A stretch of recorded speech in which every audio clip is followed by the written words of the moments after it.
Welcome to the deep dive. Today, we're opening a really heavy file, Pan Am Flight 103. It's an event whose tragedy, well, it didn't just shatter a community. Its fallout continues to challenge, the very basics of international law and justice. We're talking about the Lockerbie bombing, December 21st, 1988. Yeah, it's definitely not just a historical footnote. That date, it fundamentally changed aviation security across the globe. But for the people directly affected, it's about a catastrophic security failure. And then this pursuit of justice afterwards that, well, many argue was just poisoned by political maneuvering, maybe even convenience. Exactly. So our mission here in this deep dive is to unpack the sources we've gathered. We'll look at everything from the immediate horror, the truly heroic investigation efforts, all the way through to the political theories, the really controversial forensic evidence, and these profound legal questions about the man who was, in the end, convicted. We want to understand not just what happened, but why the result is still so fiercely disputed. Right. And before we get into the weeds, we just have to pause and absorb the sheer scale of it. This was the deadliest terror attack against Americans before 9/11 happened. The number, 270 fatalities. That's 259 people on the plane, plus 11 residents killed on the ground in Lockerbie. That number, it has to frame everything we discuss. Okay, so let's set the scene for that awful moment. Section 1. The night the sky broke, catastrophe and negligence.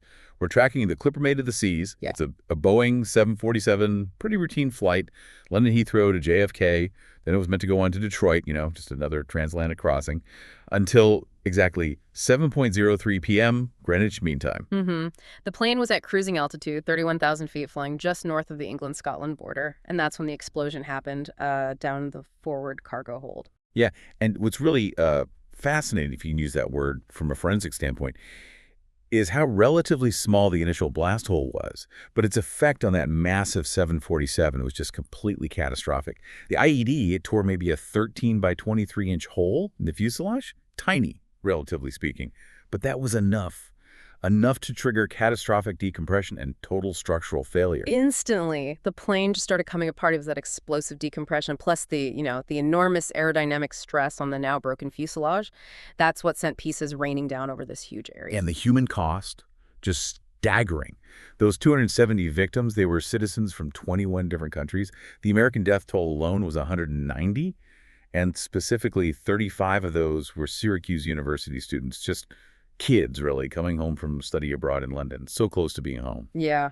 And then the terror became incredibly localized, just horrifically focused on the small Scottish town of Lockerbie. The main impact zone, it wasn't an empty field, it was a residential street, Sherwood Crescent. The wings, burning and still full of jet fuel, plunged right into the houses there. The sources, they detail just complete devastation. Yeah. 15 homes obliterated instantly, and 11 residents killed right there on the ground in their own homes. The energy released, it's unimaginable. It really is. And there's this harrowing detail that speaks to just how destructive it was. Investigators eventually determined that the remains of 17 victims, that's 10 passengers and 7 Lockerbie residents, they were never recovered at all, just gone, tragically presumed vaporized by the impact and the massive fireball. And this devastation, caused by a bomb, it's just compounded when you learn how the system itself was already compromised. There were these systemic failures. Pan Am, they'd actually collected an extra $5 security surcharge from passengers. They explicitly promised unrelenting thoroughness in their security. A promise that was just fundamentally betrayed by what looks like institutional negligence. And it wasn't like this threat came out of the blue. We're talking known specific dangers. The FAA had circulated something called the Helsinki Warning days before. It detailed a specific terror threat against U.S. carriers operating in Europe. And the investigation later found, it's almost absurd, security staff in Frankfurt found this critical warning memo under a pile of papers the day after the bombing. That just screams institutional disarray, doesn't it? Neglect. It does. But the truly fatal vulnerability, the one the bomb exploited, was the failure to implement a security practice that was already understood, already known in the industry: mandatory baggage reconciliation. Right. For listeners maybe not familiar with that term, what exactly is baggage reconciliation, and why was not having it so catastrophic here? Okay, so simply put, baggage reconciliation means every single checked bag that goes onto a plane must be matched with a passenger who is physically on board that plane. If the passenger doesn't board for whatever reason, their bag must be found and pulled off before takeoff.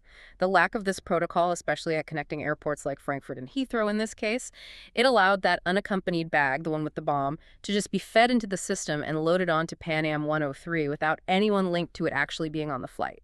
So this sophisticated plot, it worked because it exploited a known gaping hole in security. A whole Pan Am had actually charged passengers extra money, promising to fix. That institutional negligence feels just as central to this story as the bomb itself. Absolutely. It set the stage for the tragedy. Okay, so Section 2, 845 square miles of grief, the unprecedented investigation. Moving past the initial shock, we get into this just massive investigation. Yeah, unprecedented is the right word. This was treated as a criminal inquiry right from the start. It was led by Chief Constable John Boyd of the local force, Dumfries and Galloway Constabulary. And honestly, it set the standard for how you investigate aviation terrorism. The physical scale of the search effort alone is just mind-blowing when you read about it. The debris field stretched across an incredible 845 square miles, and this is rugged, wet, difficult Scottish terrain. Tiny fragments of metal, personal belongings, scattered everywhere. And the commitment to getting it right forensically was absolute. Over 80% of the entire aircraft was eventually recovered. Piece by painstaking piece. It was all transported to the Air Accidents Investigation Branch facility down in Farnborough, England. And they rebuilt it. Yeah. The sheer labor involved in piecing that 747 back together in a hangar, figuring out where every single bit landed, is just a monumental feat of dedication. The logistics are staggering. Just in the first year, investigators drove nearly 1.5 million miles. They cataloged something like 16,000 items of property and evidence. And crucially, they used this, well, for the time, novel computer system called Holmes to manage all this data. Holmes. Right, I know that's a key term here. Yeah. Why was using a computerized system like that so important for an investigation like this, especially back in the late 80s? Well, HOME stands for Home Office Large Major Inquiry System. It was basically an early but powerful database designed specifically for huge criminal investigations. Before Holmes, you'd be managing tens of thousands of pieces of information, witness statements, property lists where each fragment was found, all on paper, index cards, files. In a case like Lockerbie, with just a staggering amount of data, Holmes let investigators cross-reference things instantly. Seemingly unconnected items, debris patterns, the bomb's likely location. It made tracing connections possible in a way manual methods just couldn't handle. So it turned this overwhelming logistical nightmare into something more like a manageable data analysis problem, which is, exactly how they eventually pinpointed the container that the bomb was in and found those crucial fragments. Exactly right. But, within this huge technical operation, the sources really make sure we don't lose sight of the individual human stories. The establishment of the Pan Am Flight 103 Lockerbie Air Disaster Archives at Syracuse University, for instance, is vital. It ensures the victims aren't just reduced to numbers. Yeah, I found that story about Karen Lee Hunt, one of the Syracuse students, just incredibly poignant. Karen, yeah. She was an English major, just 20 years old, full life ahead. And amidst all that wreckage, all those recovered items, they found this small, very personal thing, a teapot. She'd bought it as a gift for her mother, Peggy. And somehow it survived the crash, mostly intact.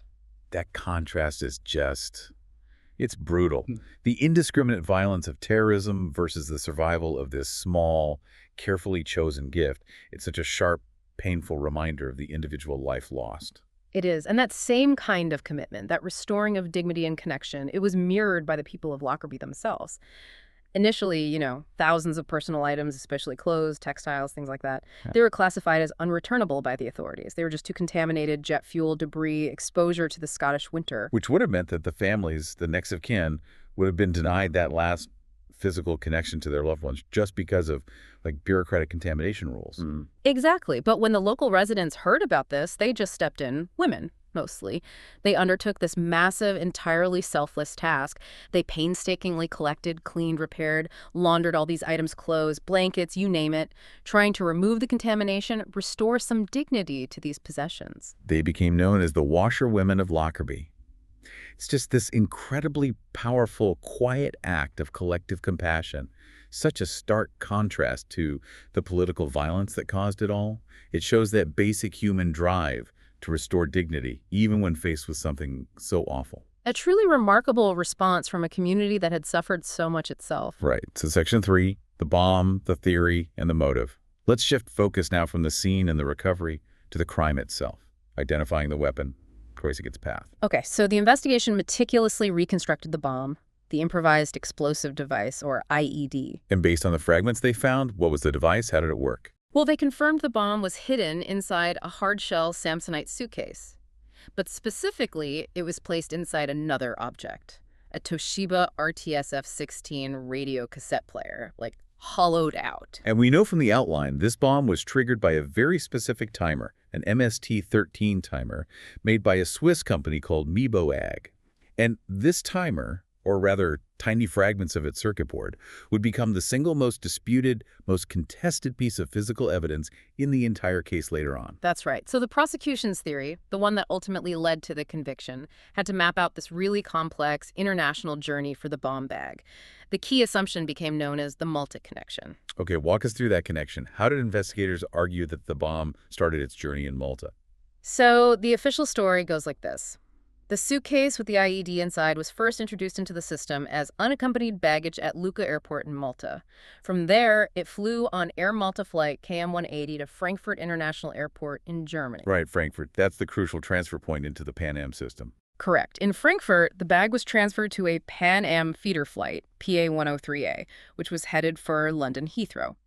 Then, at Heathrow, it was loaded into a specific baggage container, these big aluminum cans, This one was designated AVE 4041PA, and that container was then loaded onto the main flight, PA-103, the clipper made of the seas. And the physical link back to Malta, besides the alleged timer fragment, was the clothing found inside that suitcase. Some of it survived the blast and was traced back to a specific shop, Mary's house, in Slima, Malta. That is an incredibly complex chain of events for a terrorist group to pull off without a single hitch. Multiple airports, multiple transfers. It is complex, and that complexity itself, the sheer number of things that had to go perfectly right, became a major point of argument for those who doubted the official story later on. Okay, so assuming this route, for now, that brings us to the official why. Why was Libya, and specifically Muammar Gaddafi's regime, officially blamed? Well, the position of the FBI and the CIA was that this was direct state-sponsored retaliation. Payback, essentially. Payback for the U.S. air raids against Tripoli back in 1986. You'll remember, the U.S. targeted Gaddafi after the Labelle disco bombing in Berlin, which killed U.S. servicemen. During those Tripoli raids, Gaddafi's young adopted daughter, Hana, was killed.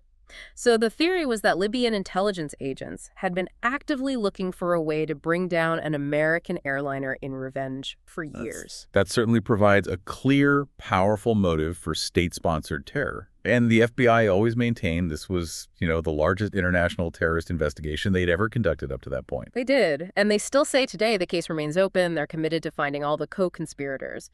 But it's really important to remember that before the investigation zeroed in so tightly on Libya, they were looking very seriously at other powerful groups, other states even. Yeah, I remember the sources mentioned the initial focus was on Palestinian groups. Yeah, that's right.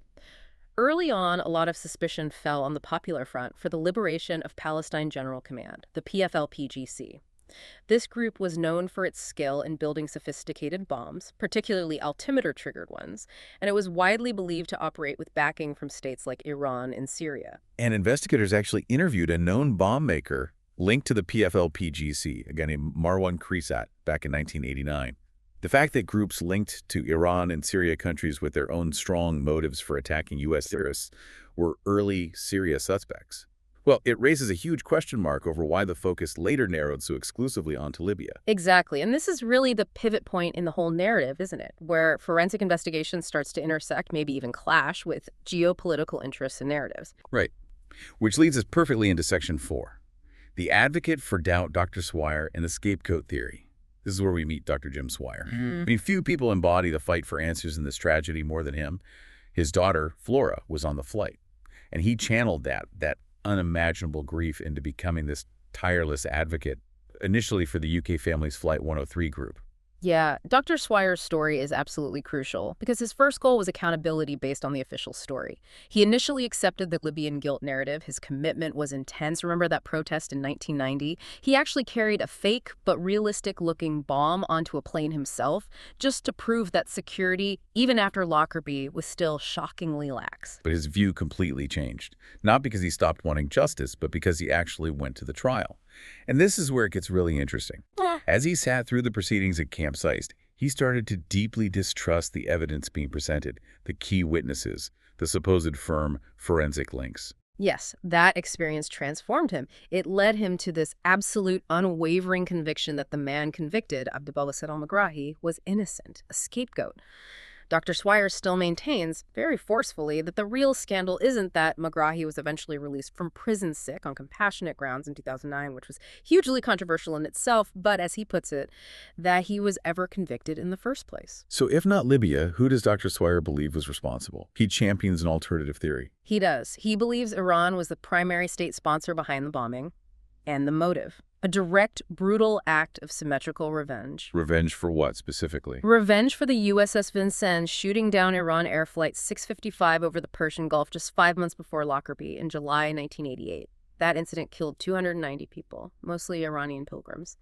The Iranians saw it as a deliberate, murderous act by the U.S. Navy, despite U.S. claims it was a tragic mistake. And they publicly swore revenge. Okay, so now we have two very clear, high-stakes geopolitical motives on the table. Libya retaliating for the 86 Tripoli bombing, or Iran retaliating for the 88 Iran air shoot-down. Why does Dr. Swire and others who support this view believe the U.S. and U.K. governments deliberately chose to pursue Libya and not Iran? Swire argues pretty bluntly that it came down to geopolitical convenience at that specific moment in time. In his view, the powerful governments involved needed someone to blame, and they were determined, as he says, to blame somebody, anybody, rather than Iran. So what was happening politically right then that made blaming Iran so inconvenient? Well, the sources point to this. The U.S. and the U.K., too, were involved in incredibly delicate, behind-the-scenes negotiations at that time. They were trying to secure the release of Western hostages, people like Terry Waite, the Archbishop of Canterbury's envoy, and others who were being held by groups in Beirut, Lebanon. These negotiations required at least tacit cooperation from regional powers, particularly Syria, and by extension, its ally, Iran. Okay. So publicly accusing Tehran, of orchestrating the Lockerbie bombing would have completely blown up those hostage negotiations. It would have destroyed the needed diplomacy. Precisely. It seems to have been a brutal political calculation. Pursuing the truth about Lockerbie, if it led to Iran, might have cost the lives of those hostages.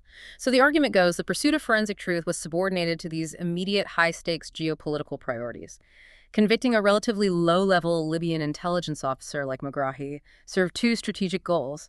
It delivered a form of justice and punished Gaddafi, satisfying public anger while avoiding a direct confrontation with Iran and Syria that could derail the hostage releases. The implication is pretty chilling. The U.S. and U.K. needed a conviction, a culprit, and Libya was, in that context, the politically expendable target. That's the core of the scapegoat theory, yes. Okay, this political context brings us straight to the trial itself and the evidence used.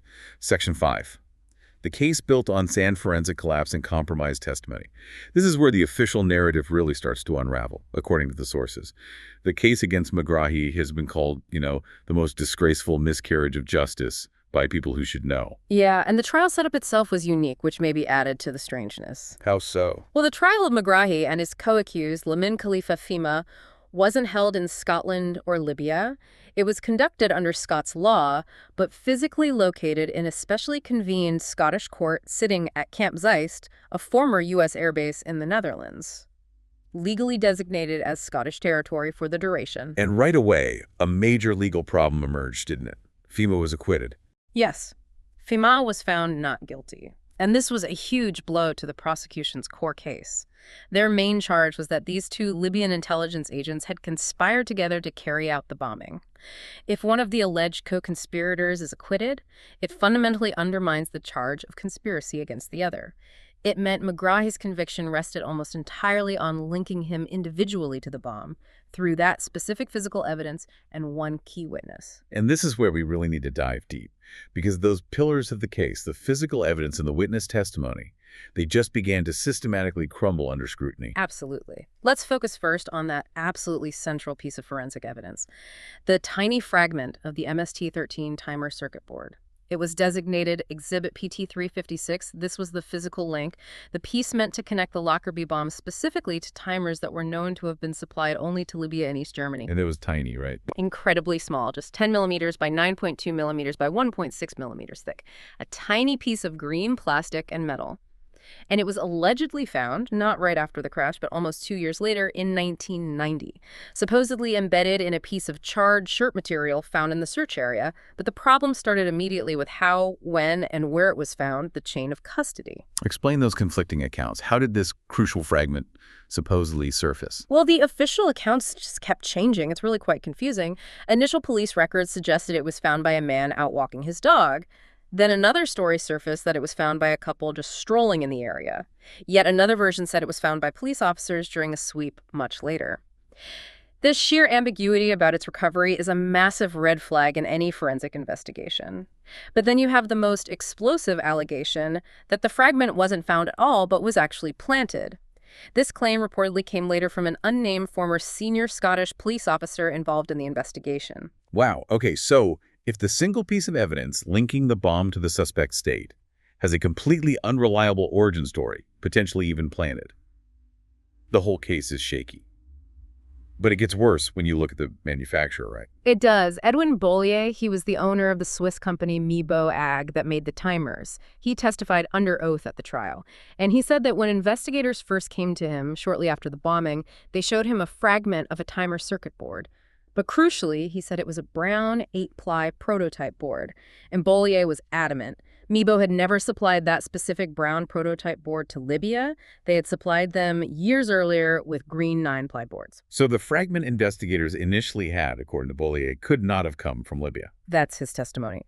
But the fragment that was actually produced in court and used to convict Megrahi, PT-356, was a piece of the green 9-ply board, the type that had been sold to Libya. Bollier's explosive claim, essentially, is that there was a switch, that the original non-Libyan-linked fragment was somehow replaced with PT-356 to fit the desired narrative. And if that wasn't enough, Bollier also claimed he was approached by the FBI. Yes. He testified that in 1991, FBI agents offered him $4 million, which is, over $8 million today, if he would publicly support the official line. Basically, to testify that the green board fragment found was genuine and linked to the timer sold to Libya, and presumably keep quiet about the brown prototype fragment. The implication is just enormous. Alleged evidence tampering, possibly coupled with attempted bribery of a key witness, all potentially to manufacture the crucial link to Libya. Okay, so the origin is dubious, the manufacturer alleges a switch and bribery, but then there's the science. Did independent analysis confirm this fragment was even in an explosion? That's the third blow, and it's devastating. This comes from Dr. Rosemary Wilkinson, a material scientist who examined PT-356 using a scanning electron microscope for the defense around the year 2000. She found absolutely no physical evidence consistent with it being exposed to a high-G, high-temperature Semtex explosion. Semtex detonates at around 2,000 degrees Celsius. That kind of heat should cause very specific damage.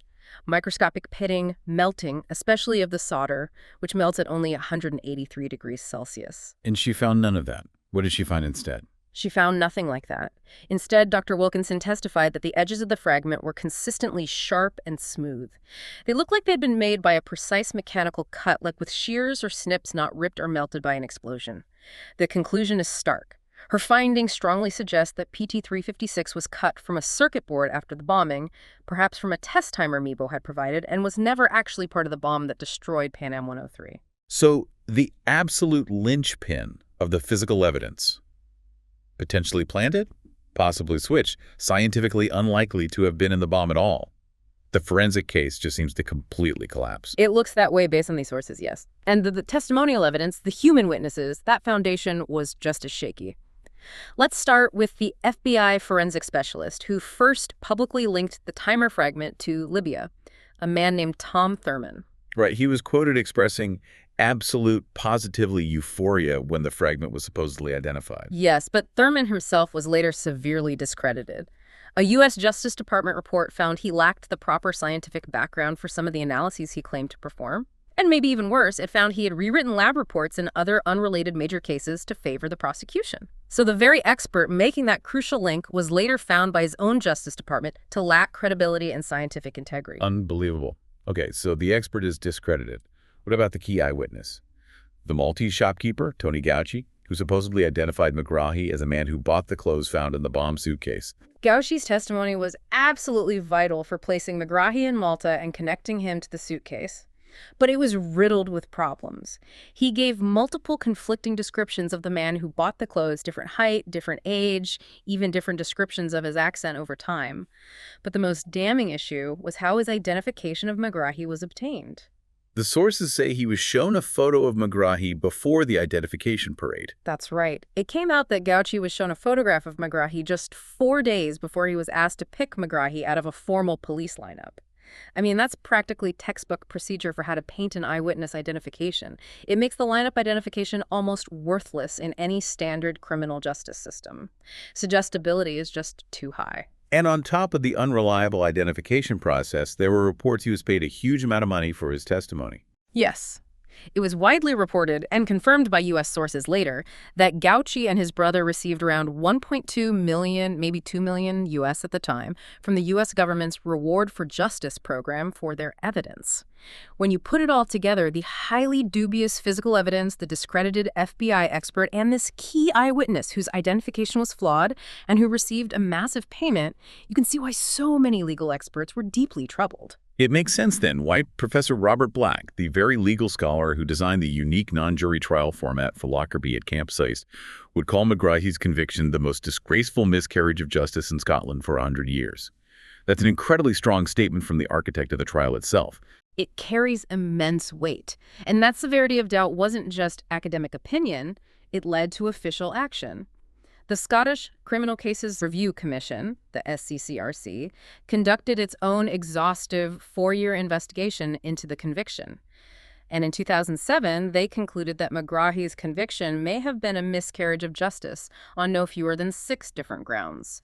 They officially referred the case back to the Court of Criminal Appeal. So the overwhelming conclusion from analyzing the evidence presented in these sources seems to be that the conviction served a political purpose far better than it served actual justice. That certainly appears to be the strong implication running through much of the critical analysis, yes. Okay, let's wrap up with Section 6. Legacy and lingering accountability. What's the ultimate legacy of Pan Am 103 look like now? Well, it's really a dual legacy, isn't it? There's a positive side, definitely, but also this tragically persistent negative side. Let's start with the positive. There were profound changes to aviation security that came directly out of this disaster. Oh, undeniably. The positive impact is huge and lasting. Lockerbie forced critical changes in international aviation security.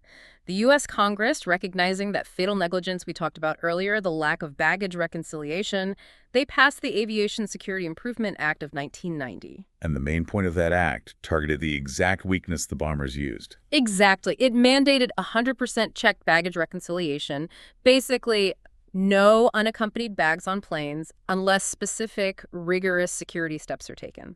That single change has, without doubt, saved countless lives since 1988.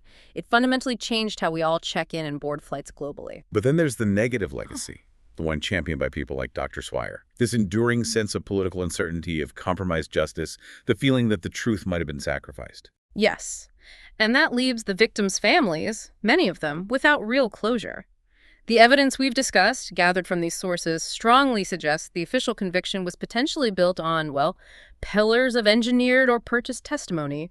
Testimony designed, perhaps, to meet those geopolitical goals, punish Gaddafi, avoid confronting Iran-Syria, secure hostage releases.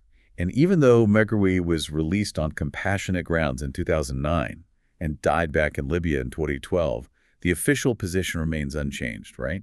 That's correct. The FBI and their Scottish partners still officially state that the Lockerbie bombing case remains open. They say they're committed to bringing any and all co-conspirators to justice, though a third Libyan suspect was charged by the U.S. in recent years. But for those who've looked closely at how the original conviction was secured at the collapse of the evidence, that official commitment might ring a bit hollow. It does for many. The fundamental question, the moral, historical, and forensic question of who truly ordered and carried out this bombing, was it Libya? Was it Iran acting through proxies like the PFLP-GC? Was it some other combination? That question remains agonizingly open, hidden, perhaps, behind a political narrative that was just more convenient at the time. Okay, so wrapping up this deep dive, it's really been a study in contrast, hasn't it? You have the devastating, undeniable facts of the event itself, an unprecedented catastrophe that spurred this monumental, heroic investigative effort on the ground. But then you contrast that with this deeply flawed, arguably politically motivated legal outcome. designed perhaps to deliver a specific answer rather than the absolute truth. Yeah. And for you, listening, being well-informed here means understanding not just what happened, the timeline, the victims, the bomb. It also means trying to understand why a particular story, a particular villain, might have been chosen by those in power. It's about recognizing the weight, maybe the political weight, given to certain pieces of evidence, while other pieces or other potential suspects were perhaps sidelined. We saw incredible investigative work and absolutely vital, life-saving security improvements come out of the ashes of Lockerbie. That's undeniable. But despite those profound changes, this case leaves us with a really chilling question about the very foundations of international justice, doesn't it? It does. When a verdict for such a catastrophic political crime is so widely suspected, even by the legal architects involved in the process of being the result of political convenience, of manufactured evidence, what does that do to our confidence? Our confidence in international law enforcement, in the security apparatus, in the pursuit of truth itself? And how do people like Dr. Swire, how do the families continue the fight for truth when the official case is technically still open, but the evidence we've reviewed points so relentlessly towards potentially a persistent and enduring political lie? That question, much like the memory of the clipper made of the seas, it still hangs over us, demanding an honest answer we might never fully get.